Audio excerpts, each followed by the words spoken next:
नमस्कार, आदाब। आपके साथ मैं स्मिता शर्मा हूँ और आप देख रहे हैं मेरा YouTube station Smita Sharma journalist. तो जिन तारीखों का इंतजार था उन तारीखों का ऐलान अब कर दिया गया है चुनाव आयोग की तरफ से। 5 अहम राज्य, जिनमें से कि एक दरअसल केंद्र शासित यूनियन टेरिटरी है, पुडुचेरी है, वहां पर चुनावों की तारीख का ऐलान अब हो चुका है। और ये तमाम चुनाव जो हैं वो अप्रैल से मई के बीच में करवाए जा रहे हैं। वोटों की गिनती जो है वो 4 मई को की जाएगी। इलेक्शन कमीशन ऑफ इंडिया ने इन तारीखों का ऐलान किया है। जहां आपको बता दें कि जहां तक तमिलनाडु का सवाल है, तमिलनाडु में चुनाव दरअसल करवाए जा रहे हैं एक चरण में ही, लेकिन 23 अप्रैल को हो रहे हैं। पश्चिम बंगाल, जहां सबसे ज्यादा सीटें हैं, अगर हम इन चुनावों की बात करें, 294 सीटें हैं। पश्चिम बंगाल में 2 फेजेस में चुनाव हो रहे हैं, 23 और 29 अप्रैल को। असम में हो रहे हैं ये 9 अप्रैल को, जहां 126 इस वक्त विधानसभा सीटें हैं। और असम में हिमंत बिस्वा शर्मा मुख्यमंत्री हैं। तमिलनाडु में एम.के. स्टालिन अपनी कुर्सी बचाएंगे या नहीं, यहां पर 23 अप्रैल को सिंगल फेज चुनाव हो रहे हैं। केरला में सीपीएम के स्टालवर्ट नेता, वहां पर पिनाराई विजयन बने हुए हैं। 9 अप्रैल को यहां पर चुनाव हो रहे हैं। 4 मई को वोटों की गिनती होगी। और पुडुचेरी में वहां पर चीफ मिनिस्टर रंगस्वामी के लिए ये बड़ी चुनौती है। ये बैटल इलेक्टोरल कॉन्टेस्ट है, जहां पर चुनाव होने जा रहे हैं 9 अप्रैल को। 4 मई की वोटों की गिनती है। तो आज एक तो इलेक्शन कमीशन का, जहां तक इस प्रेस कॉन्फ्रेंस का सवाल है, वो बहुत लंबा खींचता हुआ नजर नहीं आया है, इसके लिए थैंक यू। और डेट्स जो हैं, कोशिश की गई है कि मल्टीपल फेजेस चुनाव ना करवाए जाएं, बहुत कम फेजेस में चुनाव करवाए जाए। लगातार आपको याद दिला दें कि चुनाव आयोग पर सवाल उठाए जा रहे थे कि एक तरफ जहां इस देश में आप कहते हैं कि हम 1 नेशन 1 इलेक्शन करेंगे, लेकिन वहां इतने चरणों में चुनाव होते हैं। और पश्चिम बंगाल में ये निश्चित रूप से देखने को मिल रहा है, जहां पर 294 जो असेंबली सीटें हैं, वहां पिछली दफा 8 चरणों में चुनाव करवाए गए थे। आप सोचिए, वो गर्मी का दौर था, 2021 की मैं बातें कर रही हूं। वहां इस बार जो चुनाव हो रहे हैं वो 2 चरणों में किए जा रहे हैं और उनकी जो तारीखों का ऐलान किया गया है, पहला चरण 23 अप्रैल को है, जिसमें 152 सीटों में चुनाव होंगे। दूसरा चरण 29 अप्रैल को है। वोटों की गिनती है 4 मई को। धन्या राजेंद्रन को ज्वाइन करवाने की कोशिश करती हूं, जो न्यूज मिनट की एडिटर इन चीफ हैं। उनसे हम बात करेंगे सदर्न स्टेट्स को लेकर कि क्या कुछ चल रहा है वहां। हाय Dhanya, how are you? Hi, good. Election dates are just out. Yes, so all the more reasons for us to be happy. We have something more to work along with the war that is going on. Yeah, but I'm not really enthusiastic about the heat and elections. But this was inevitable, no? I mean, 2021 also peak heat we were covering these elections in. But mercifully, West Bengal, last time I covered it in 8 phases. This time it's in 2 phases. Yes, that is actually surprising. They're going to do it in 2 phases in Bengal. Kerala, Tamil Nadu, Puducherry, etc. is expected just 1 phase. Okay, let's start. As far as the states are concerned, Dhanya Rajendran, the editor-in-chief for the News Minute, who's now with us. The people who are here with us on the show, feel free to throw in your questions and I'll be more than happy to take those questions. Dhanya, to begin with, Tamil Nadu. Of course, it's a single-phase election, 23rd of April. How difficult is the road ahead for the Chief Minister currently? So I think it would have been tougher for M.K. Stalin if there was an alliance which had Vijay opposite him. But as of now, what we are seeing is a fragmentation of the opposition, which is the BJP and the AIDMK on one side with a few more parties, and Vijay's TVK standing as a third front. If that's the case, I think for the DMK, it is not going to be a very difficult election. Of course, there will be vote fragmentation, but I don't think there is enough of sentiment on the ground to completely uproot the government. But things would have been very different if I think Vijay had stood with the AIDMK without the BJP in the picture. So in Tamil Nadu, what I think we're going to see, unless there are some dramatic changes in alliances, because we are hearing that the BJP is making last-minute, offers to Vijay, telling him that become the deputy chief minister. Though Vijay's party is saying that there is no way he will align with the BJP, because that would then, for a debut party to just go completely opposite what it has been talking about, that would almost mean the end of that party's ideological route, right? Like Pawan Kalyan, for example, did stand elections alone in the beginning, and only then did he align. So I think for Vijay, that would be a difficult call to take. So if that alliance does not happen, I think things are more or less easy for MK Stalin in Tamil Nadu. But usually Tamil Nadu is a state again, Dhanya, where we have seen that oscillation happen between parties, and not one party like continuing for a long time. So, in terms of the promises that have already been made by the DMK, what is it that is its offering which is new in addition to its already promised, announcements and the promises that it has delivered upon in these last few years? So there's no doubt that there will be one layer of anti-incumbency, right? Because the DMK has been in power for 5 years. But both in Kerala and Tamil Nadu, if we see this whole thing of alternating between governments, we have seen a change happen. J. Jayalalitha came back to power, Pinarayi Vijayan came back to power, and Pinarayi Vijayan is now asking for a third term. So I think the politics of these two states are changing. We are no longer seeing one government being in power only for one term and then they being voted out. There are lots of things which people are going to keep in consideration. See, I've always believed that the Indian population votes for what they are promised for. For example, if you're going to promise somebody 2,000 rupees their account per month, they will cast a vote for you for that election, for that promise. But if you keep up that promise, they're not going to vote for you again for that promise as a thank you vote. They would expect more from you. So I think from the DMK government, they're going to expect whatever has been delivered till now and a little bit more. Financially, I don't know how much further the DMK can go as far as the cash schemes are concerned, but I'm sure they will look at industrialization, other kind of offers, other kind of promises to be made in the manifesto. So it is not it is going to be an election where people are going to look at one, continuity, whether the government continuing would actually make sense to them. Second, they're going to look at alliances, and in that the BJP is a burden for any party that they go with. Unlike in so many other North Indian states, here is a state where the BJP becomes the burden in the alliance. Now, AIDMK had to bear that burden. Despite being aware of it, they had no option out. So, in terms of coming back to Vijay again, because he's clearly generating a lot of interest as far as these elections are concerned, and we've seen that sort of the ball being passed. There were reports that the alliance was almost done. Then Vijay comes on record and says, no, there is no alliance. Palaniswamy also comes in and says, no, we have not approached him. There is not wanting. What's happening within the AIADMK camp, and how are they going to face these elections with the kind of tie-ups that they're wanting to cobble up?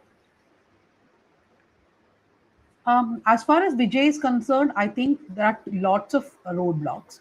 One is, of course, who is going to be a candidate, right? Vijay cannot be a candidate in every constituency. You need faces for a party. Who are going to be these people? There is no clarity about what Vijay is going to do as far as candidates are concerned. The second problem is money. You need money to run a political party, and Vijay does not have abundance of money, which AIDMK and more than them DMK now have in the state. And that is going to be a second roadblock for Vijay. And these are not simple roadblocks. To not have a face in a constituency and not to have a face without money is double problem. So I think that is going to be the big issue for Vijay. But maybe he will be forced to take a decision to contest perhaps a few seats, not spread himself thin. If I was Vijay's advisor, I would tell him not to contest from all the seats, but look at 50 to 70 maybe, and then concentrate on those seats, win maximum seats as possible. But the problem is, end of the day, some of these actor-turned politicians are also, I think they have an inflated sense of their self, and therefore they will, contest all seats, which is going to put this party in jeopardy. For those of us in the northern part of the country who are lesser educated about what's happening in the much progressive southern states, Dhanya, do enlighten our viewers here. I mean, you mentioned there are some actors. I think there are a lot of actors, and the actors with the cult status, the godlike status, especially in these states. What is it with, whether the southern Indian state politics? Of course, we do have Bollywood actors winning parliamentary elections, but the kind of transition that we see from the film industry to politics, in particular, whether it is Andhra Pradesh, whether it is Tamil Nadu, what really sort of defines this relationship?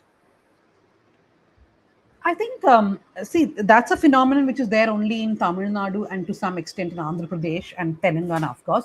We don't have that in Karnataka or Kerala, where we have seen film actors transition into politics successfully and become big leaders. In Tamil Nadu, of course, the biggest example we have is M.G. Ramachandran, who became the chief minister of the state.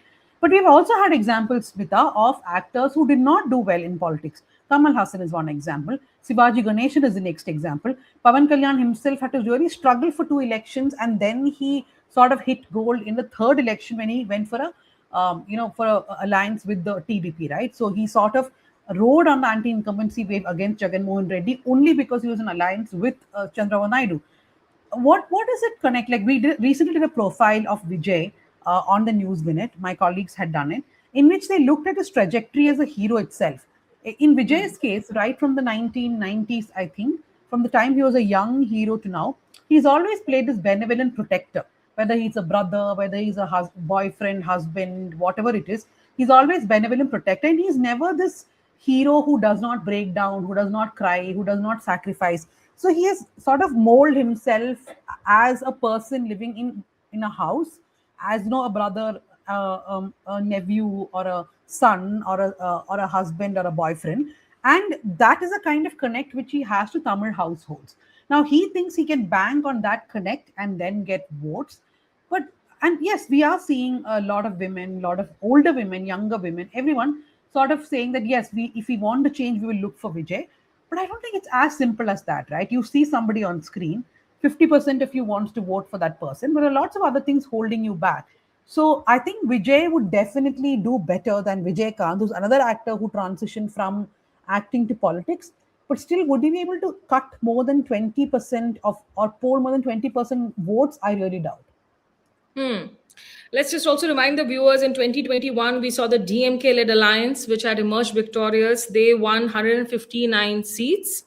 And the DMK, in fact, itself crossed the halfway mark. It crossed 133. The AIDMK had won 60 seats with its alliance partner. The BJP managed only 4 seats. The BJP has been really trying to, push itself and see a rise in Tamil Nadu. The lotus definitely doesn't seem to be blooming yet. What do you see? I mean, is really the language, the fight over language, Hindi imposition, still the biggest barrier for the BJP in making a foothold in the state, Dhanya? I think BJP is a long, long, long, long way away from making any kind of foothold. Foothold is like an exaggeration for the BJP in to even open their account properly, like win 10 seats, 15 seats, is a huge task for the BJP. Now, there are many reasons why. Now, you take 2 states, Kerala and Tamil Nadu. I think in Kerala, the BJP has made better inroads than in Tamil Nadu because this is a state which is very, very adamant on its roots of language of federalism. It stands for federalism. It is it is against the imposition of Hindi, and this is a very rooted sentiment. This is not just an election issue, but it's an everyday issue for people. They do discuss it. Now, sometimes if you watch an English news channel, which I called as Delhi news channels, they would say, oh, this is just politicians talking about federalism or language. That's not true. This is part of everyday conversation also. People feel very strongly about language. People feel very strongly about the rights of states. And it's only going to sharpen now in the next 2 or 3 years, Smita, as we go for census and we go for delimitation. We are going to see these sentiments sharpen with the people of Tamil Nadu or Kerala feeling that they are getting a raw deal because they have controlled their population. That's how it's going to work, right? So for the BJP, there are lots of things going against it. Their whole thing of Hindutva, Hindi, which works in the northern belts, cannot work in the southern states. They have been trying to change themselves in the southern states. Like, for example, communalism is something which the BJP does not do as much in the southern states as it does in the northern states. I'm not saying it doesn't do. It does, but to a limited extent. Hindi is something that is always sort of hitting them back. And the Hindutva, bringing Hindutva together, which is all the, as in the umbrellization of all the Hindu communities, that's also not working successfully in Tamil Nadu. So too many in roadblocks. Karnataka, it has worked though. Karnataka, entire coastal Karnataka, many years ago itself, they transformed it into the rat lab. That's why I said the politics of all the southern states are also very different. See, they are still not having a foothold in Andhra Pradesh, though they are actually in power in the state with the TDP. Whenever the BJP has stood alone in Andhra Pradesh, they've not even won one seat, either as a member of parliament or as an MLA. In Telangana also, it's almost the same. But in Telangana, they've started making inroads the last 1 or 2 elections. in Kerala also, but the number we're speaking about is still very little, right? For a national party which is in power across many states. And amongst all the Tamil state, all the South states, I think Tamil Nadu would be the last barrier for the BJP. There's absolutely no doubt about that. And why is Karnataka different? Because Karnataka has not seen a movement like Dravidianism, which Tamil Nadu saw, like a combination of communism and a strong Congress, which Kerala saw. BJP also moves into states where there is a dearth of a second strong regional party. So both in both in Tamil Nadu and Kerala, there is no dearth of a second party, which is why the BJP has not been able to move into any kind of vacuum. Okay, just one quick question on Tamil Nadu before I focus a little bit on Kerala, and then I'll let you go, Dhanya. I know it's a Sunday and you have commitments as well. In Tamil Nadu, no, I'm actually ardently looking at my cat who's trying to jump on my laptop. Please get the cat in the frame. I'm sure the viewers will love it. So we will have, if your cat can do any crystal gazing, if it's like Larry the cat in 10 Downing Street and can tell us the election results, more than welcome to have the cat in the frame, please. I don't know if he can do all that, but this is one. Hi. Yeah. I've forgotten the name for this one. Oreo. Hi, Oreo. You're on broadcast media here. So, Dhanya, with Stalin, the numbers that we are looking at, I mean, last time we saw the DMK being able to pass through that comfortable mark, 133 on their own as well. You think... I think that may be a challenge for the DMK this time. And I think the DMK realizes that, which is the reason why they have this time put together an alliance of around 23 parties, I think. Because they're not taking this Vijay challenge very easily also. Vijay is somebody who can fragment votes very much in the state. So they're not taking it very lightly. They did take it lightly in the beginning, but no longer, I feel. But like I said, unless there's an alliance which forms for Vijay, or there is some last minute change where there's a surge of sentiment towards him, I don't think the DMK is in too much danger in Tamil Nadu now. Okay, let's just shift our focus to Kerala then, where you have 140 seats. There also it's a single phase election as was expected, which is 9th of April. Vote counting will happen, of course, on 4th of May for Pinarayi Vijayan. I mean, it does seem, of course, to be a fight between...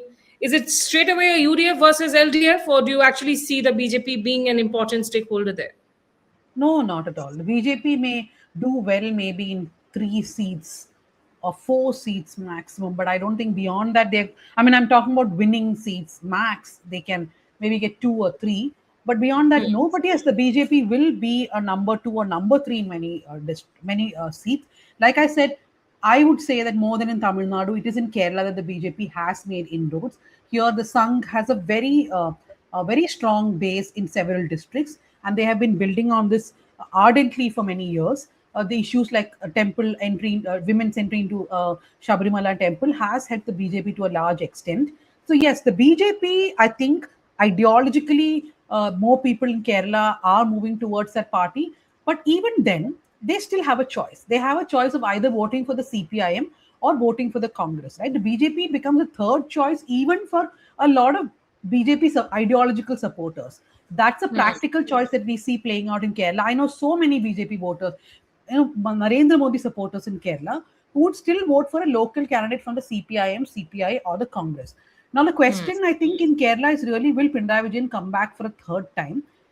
Even though it did look tough, I would say around 3 to 4 months ago, I believe that the state government in Kerala has become smarter in the last 2-3 months. They are talking more and more about their own achievements, including, the eradication of poverty and so many other schemes. And therefore, there is that one sense building up in Kerala too, that perhaps continuity in power would be a good choice for Kerala.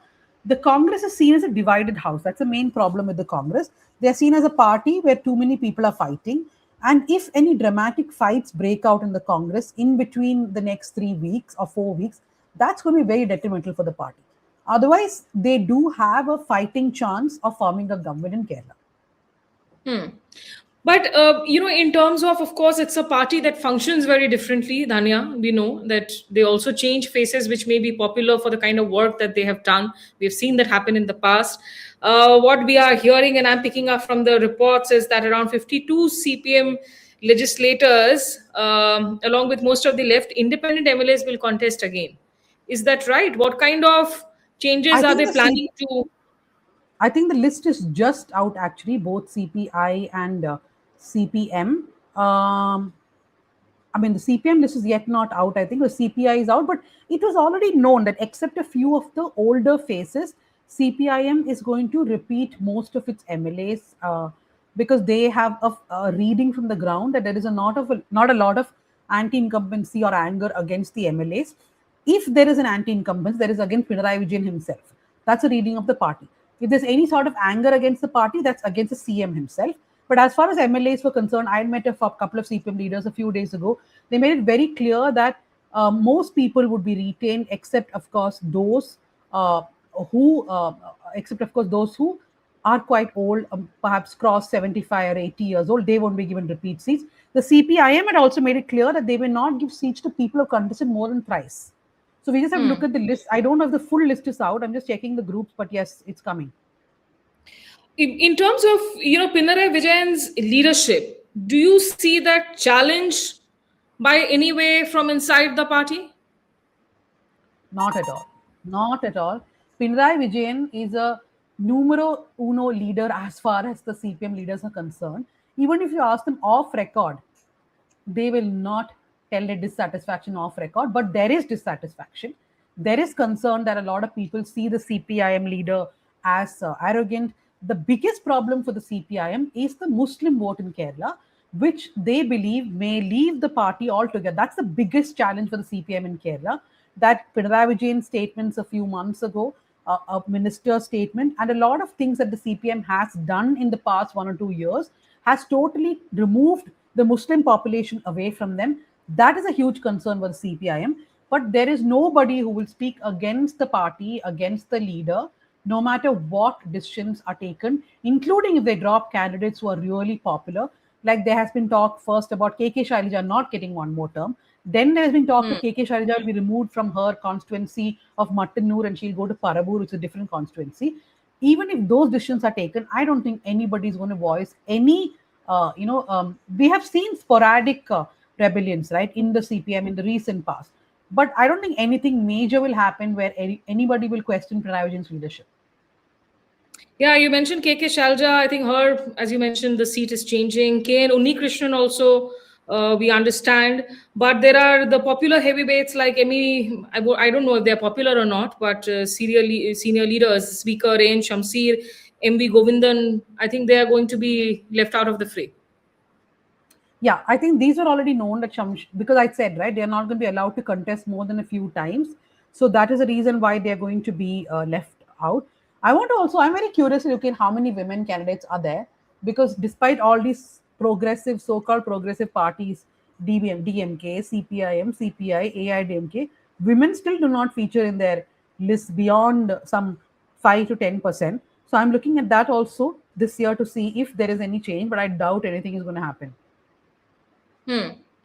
Okay, and moving on, just give us a sense of what are you expecting from Puducherry? What does it? How does it augur for the Chief Minister Rangaswamy there? And do you see any major changes in the offing? That's an election that I have not followed very closely, but I know that there is still a problem to be ironed out between the DMK and the Congress as far as the alliance is concerned. But I don't want to give any gyan as such, because that's not an election I followed at all. Just going back to Kerala, one quick question, Dhanya. What is the scene of the Congress there? I mean, where does the Congress stand really?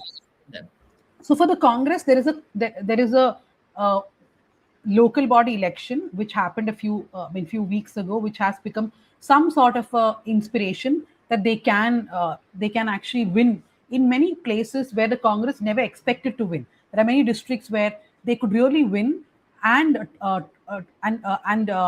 make sure the CPIM is facing a huge challenge there. Like I said, the Muslim vote could move quite a bit to the Congress. There is already a Muslim vote for the Congress, but those Muslims who did used to vote for either the CPIM or CPI, there is a considerable chance that a lot of them will now move en masse to the Congress and the IUML. The Christian vote is another question for the Congress. The Christian vote has traditionally been with the Congress in many places. But with the CPIM now wooing the Christian community, and the CPIM, if the Muslim vote moves away from the CPIM, will they be able to compensate the Christian vote coming? So I think in Kerala, it also depends upon how the communities are going to vote. Of course, no community is voting as such, like Christians just decide en masse to vote somewhere. But I'm saying that if there is a decision like that of pockets of the community moving away, then it really plays into how does the Christian and the Muslim community, how will they be voting this election? Tanya, I do want to ask because we are looking at these election dates that have been announced today in the middle of a war that is ongoing between, of course, Israel, US, Iran, affecting the Indian diaspora in the Gulf, and so many people there also going from Kerala. I do want to just get a sense of this entire LPG crisis. How is that playing out across southern states, in particular the election-bound states? And in any way, do you see, some sort of related issues to the war casting a shadow on the elections or becoming an issue per se as far as the voters are concerned? No, I think even if it does become an issue during these elections, the anger will be directed at the BJP, right? So the BJP is going to face the brunt of whatever anger that people believe. Some of it will come to the local government, because let's not forget that the local governments from the municipality onwards are also responsible of ensuring that there is a supply of LPG, etc., in whatever ways possible. Therefore, there will be a trickle down effect where the local governments will bear some of that anger. But I think largely it will impact only the BJP. Okay, so very interesting elections that are going to happen in Tamil Nadu, in, of course, where, as Dhanya mentioned, there's a lot of curiosity about Vijay too. There is MK Stalin, who still looks comfortable. Maybe his seats will reduce a bit. There is Kerala again. Pinarayi Vijayan's leadership, at least publicly, doesn't look challenged so far, looks in a comfortable position. Puducherry, the alliance is yet being worked out. Just last two reactions from you on the other two states, which are not part of the southern states bouquet, Dhanya, but very, very important states, communally charged up states, and the most controversial states. First up, if I could get your reaction on Assam, we have seen the kind of hate politics being played out there and being led by none other than the chief minister himself through the memes, the statements, the comments on the Mias. How important is this election in Assam? What do you think will it kind of pave the way for? See, like I said, I don't have any experience of covering either Assam or West Bengal, but just as a person, as a journalist observing the politics which is around us, two things. One is that the whole premise of the special intensive revision from the beginning by the Election Commission was that we will weed out undocumented migrants and we will throw them out from the voter rolls. From Bihar to Tamil Nadu to Karnataka to Kerala, not Karnataka, to Kerala, we don't know of any instance of any undocumented migrants being there on the voter list and the Election Commission having weeded them out. This is a question which is posed by the Supreme Court to the Election Commission, and the Commission had no answer to it. And this is the same SIR which is being used as a base to whip up hate in both Assam and West Bengal. So I can only hope that the people of these states do wake up and realize that this has become a very natural thing, right? To use a very imaginary thing, that there are lots of goose pets, or whatever the name is used, of them on our voter rolls, and that our voter rolls are completely problematic, and then sort of drive hate. But the SIR exercise has proved that that hate itself has been built on something which is non-existent. We are not talking about huge numbers. We are talking about no numbers at all. So I think people must question as to what is the basis of hate. Why is hate being built on fraudulent, on a fictional basis? And once we see through that, we must then question governments as to what is it that you're promising. Now, let's keep the hate aside. You are saying you will do this, you will do that. You are trying to divide us communally. If I'm an intelligent voter and I'm supposed to keep that communalism aside, I must just look at what is the promise other than communalism. Am I being promised that my in a state like Assam, that my fragile ecology will be looked after, that the communities there will be looked after? We have seen what played out in Manipur. How will Assam ensure that people are safe, people are kept happy? So I think these are the questions which people must ask, and people must really reject any politics of hate.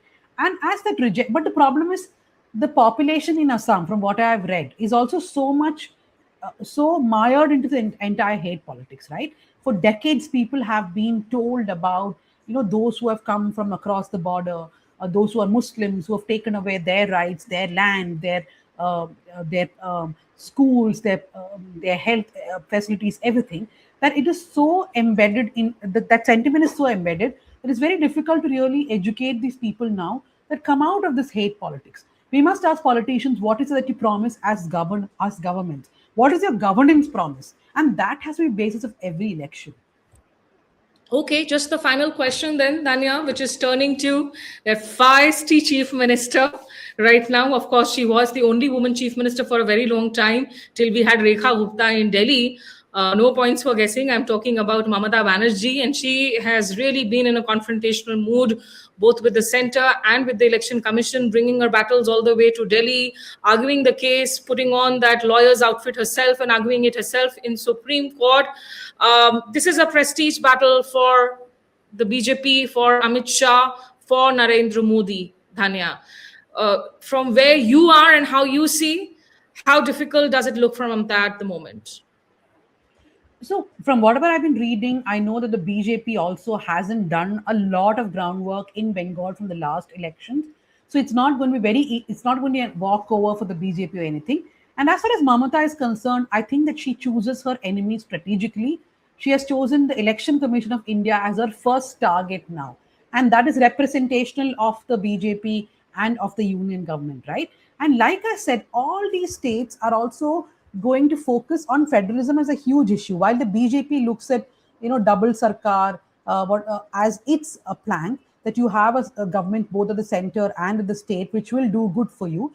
These states are fighting for no such sarkars, and they're going to point out at the northern states like Uttar Pradesh or Bihar or Madhya Pradesh, Rajasthan, and say that look, what has happened to these states which have a double engine sarkar? How has it really helped them? Because Tamil Nadu can easily turn around and say, we are better at industrialization, at education, at health, any indices you take, and we've never had a so-called double engine sarkar, right?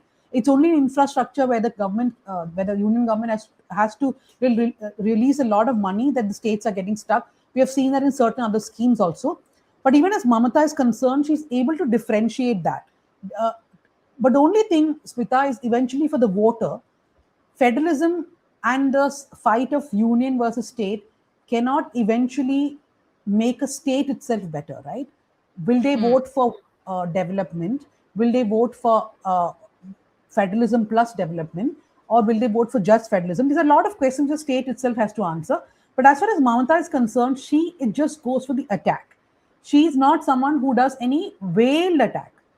In Kerala, that's one thing we see, right? There's a confusing signal because the CPIM and Congress are in partnership during the union elections, Lok Sabha elections, and in the state, they are enemies. So there's also a joke made that Pinarayi Vijayan and Rahul Gandhi are at each other's throats half the time during the state elections, and during the Lok Sabha, they have to come together. Mamata has no such problem.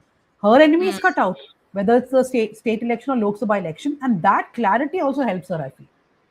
Right. And I think there's also this clarity itself and the kind of willingness. What we say that a lot of time we don't see that consistent, persistent fire in the belly when it comes to leaders of the opposition, including Rahul Gandhi. I mean, he will be at the forefront of a voter adhikar yatra in Bihar for days at a stretch with Tejasvi Yadav, and then suddenly he will go vanishing. But that's not something that is a problem or a challenge ever with Mamata. She's always leading from the front. So there's a lot for, I think, the other opposition leaders to learn from Mamata here, Dhanya, keeping in mind that, as you mentioned, this is an election where you see the BJP in confrontation with three of the regional parties in states where the BJP is actually not in power and has been desperately wanting to get into power here. Yeah, that is true. I mean, we have seen Mamata Banerjee completely fired up all the time. But like I said, sometimes, elections also boil down to a lot of other things. Who are your local candidates? What is the money that you're able to disperse on ground? So elections per se look like a leader versus the other leader. But when you come down to the fights at the seat level, there are lots of other reasons, right? And I don't know what is the anti-incumbency feeling against Mamata Banerjee, that she has not delivered. Look at Arvind Kejriwal. This is a leader with fire in the belly, with all those things that we describe, right? But without a face, the BJP was able to take him down. Now, can they repeat that in West Bengal? We don't know. Yeah, of course, there was also that entire liquor scam because of which the entire top brass of the Aam Aadmi Party was behind bars. And And the lower court kind of, Rao Savani court, when it completely declared that case in a way null and said that, people on constitutional posts, the agencies must not be used to hound them. That case gets challenged again. But in West Bengal, very interesting. The figures we need to keep in mind: in 2016, the Trinamool Congress was at a 44.91% of a vote share, which rose to 47.94%, almost a 2% vote share in 2021, which was the last election, where you saw the election happening in 8 phases. They increased their seat tally from 211 to 213 comfortable seats. But it was the BJP that had a sharp percentage increase from 10% to more than 38%. So they increased their vote share by 28% and went to 77 seats in the West Bengal Assembly, which till at least before the 2021 Assembly elections was unthinkable. So we'll have to see how it translates in terms of vote shares and their seats in West Bengal. But Dhanya Rajendran, I appreciate you finding time to join me here to discuss the fun elections that are coming up. And let us know if Oreo indicates to you any of the results. Yeah, now it's tea time for them. So, Right. 4 cats. Yeah. Wonderful. और जो हमारे दर्शक जो हिंदी बोलने वाले हैं, आपके लिए भी जल्द मैं ट्रांसमिशन लेकर आऊंगी, focusing on Assam, on Bengal. लेकिन southern Indian states are very important. That's why we got in Dhanya Rajendran here. हमारे से जुड़ने के लिए बहुत शुक्रिया. नमस्कार. आदाब. Thank you. All 126 assembly constituencies for Assam, the polling shall be just in one phase, and the polling shall take place on 9th of April, Thursday, 2026. The counting shall be on 4th of May. All 140 assembly constituencies of Kerala shall also go for polling on 9th April, that is Thursday, and counting shall be on the same day, that is 4th May 2026. Puducherry also will go along with Assam and Kerala. The date of poll is 9th April, and the counting will be 4th of May. Tamil Nadu. Tamil Nadu, all 234 assembly constituencies will go for poll on 23rd of April in one phase, and the counting shall be on the same day for all the 5 states/UT, that is 4th of May 2026. West Bengal. West Bengal, the 294 assembly constituencies, the polling shall be held in 2 phases. In the first phase, 152, and the second phase, 142. The date of poll shall be 23rd of April and 29th of April. And the counting shall be together for all, that is 4th of May 2026.